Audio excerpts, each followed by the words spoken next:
सोमवार के व्रत की कथा। शिव जी की कथा।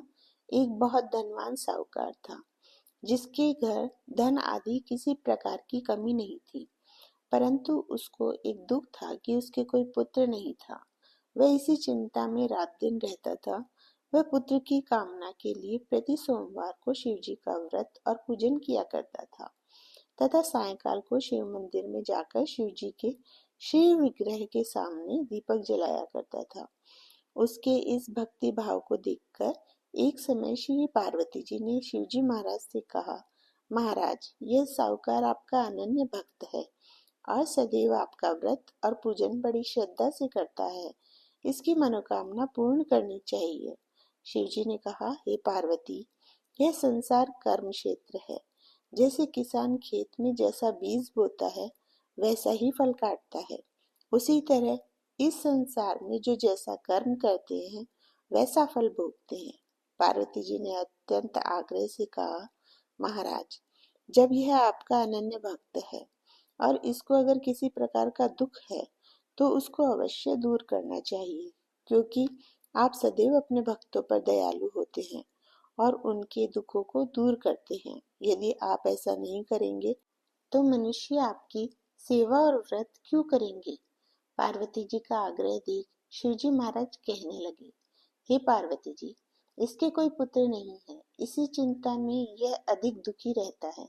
इसके भाग्य में पुत्र न होने पर भी मैं इसको पुत्र की प्राप्ति का वर देता हूँ, परंतु यह पुत्र केवल 12 वर्ष तक जीवित रहेगा।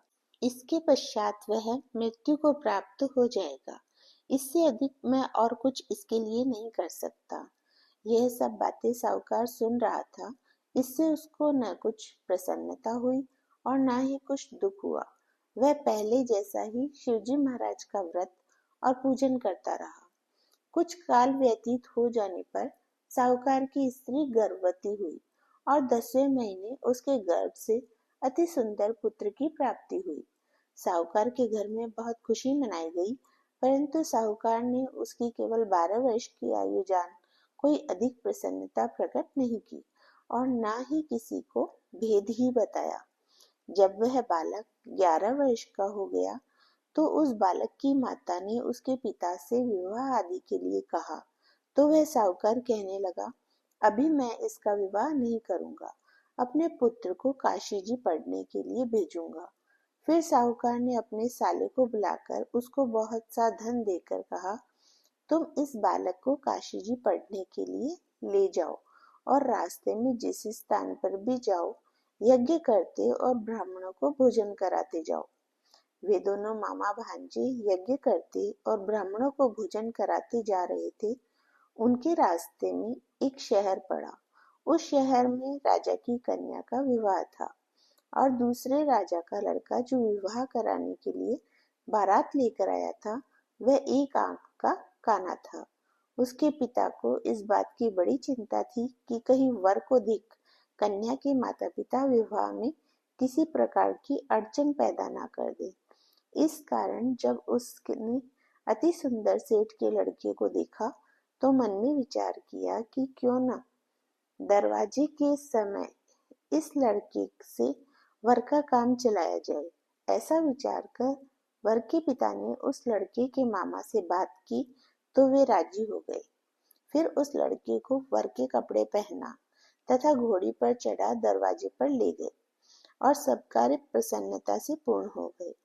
फिर वर के पिता ने सोचा कि यदि विवाह कार्य भी इसी लड़के से करा लिया जाए तो क्या बुराई है। ऐसा विचार करके लड़के और उसके मामा से कहा, यदि आप फेरों का और कन्यादान का काम भी करा दे तो आपकी बड़ी कृपा होगी और मैं इसके बदले में आपको बहुत सा धन दूंगा। तो उन्होंने स्वीकार कर लिया और विवाह कार्य भी बहुत अच्छी तरह से संपन्न हो गया। परंतु जिस समय लड़का जाने लगा तो उसने राजकुमारी की चुनरी के पल्ले पर लिख दिया कि तेरा विवाह तो मेरे साथ हुआ है, परंतु जिस राजकुमार के साथ तुमको भेजेंगे वह एक आंख से काना है और मैं काशी जी पढ़ने जा रहा हूँ।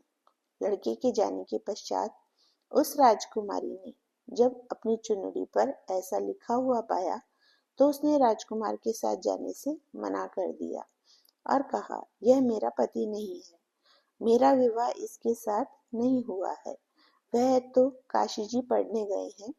राजकुमारी के माता पिता ने अपनी कन्या को विदा नहीं किया और बारात वापस चली गई। उधर सेठ का लड़का और उसका मामा काशी जी पहुंच गए। वहां जाकर उन्होंने यज्ञ करना और लड़के ने पढ़ना शुरू कर दिया। जब लड़के की आयु 12 साल की हो गई, उस दिन उन्होंने यज्ञ रचा रखा था कि लड़के ने अपने मामा से कहा, मामा जी आज मेरी तबीयत कुछ ठीक नहीं है। मामा ने कहा, अंदर जाकर सो जाओ। लड़का अंदर जाकर सो गया और थोड़ी देर में उसके प्राण निकल गए। जब उसके मामा ने आकर देखा तो वह मुर्दा पड़ा था। यह देख उसको बहुत दुख हुआ और उसने सोचा कि अगर मैं अभी रोना पीटना मचा दूंगा तो यज्ञ का कार्य अधूरा रह जाएगा।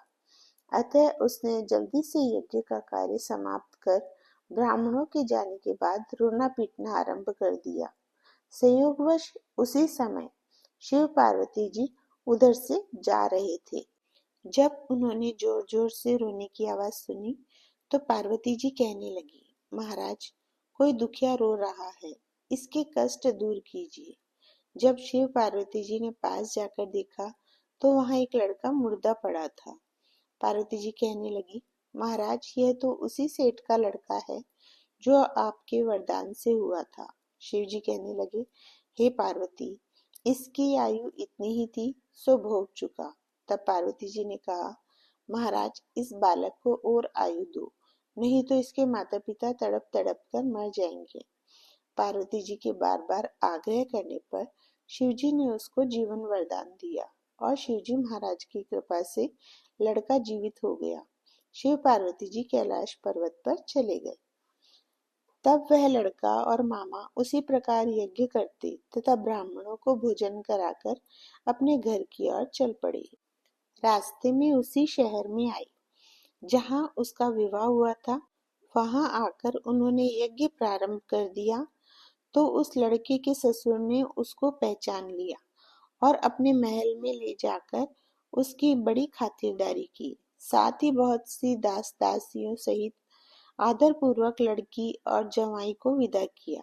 जब वह अपने शहर के निकट आए तो मामा ने कहा, मैं पहले तुम्हारे घर जाकर खबर कराता हूँ। जब उस लड़के का मामा घर पहुंचा तो लड़के के माता पिता घर की छत पर बैठे थे और यह प्रण कर रखा था कि यदि हमारा पुत्र सकुशल लौट आया तो हम राजी खुशी नीचे आ जाएंगे, नहीं तो छत से गिरकर अपने प्राण खो देंगे। इतने में उस लड़के के मामा ने आकर यह समाचार दिया कि आपका पुत्र आ गया है, पर उनको विश्वास नहीं हुआ। तब उसके मामा ने शपथ पूर्वक कहा, आपका पुत्र अपनी पत्नी के साथ बहुत सारा धन साथ लेकर आया है। तब सेठ ने आनंद के साथ उसका स्वागत किया और बड़ी प्रसन्नता के साथ रहने लगे। इसी प्रकार से जो कोई भी सोमवार के व्रत धारण करता है अथवा इस कथा को पढ़ता है, सुनता है, उसकी समस्त मनोकामनाएं पूर्ण होती है। जय हो शिव जी महाराज की।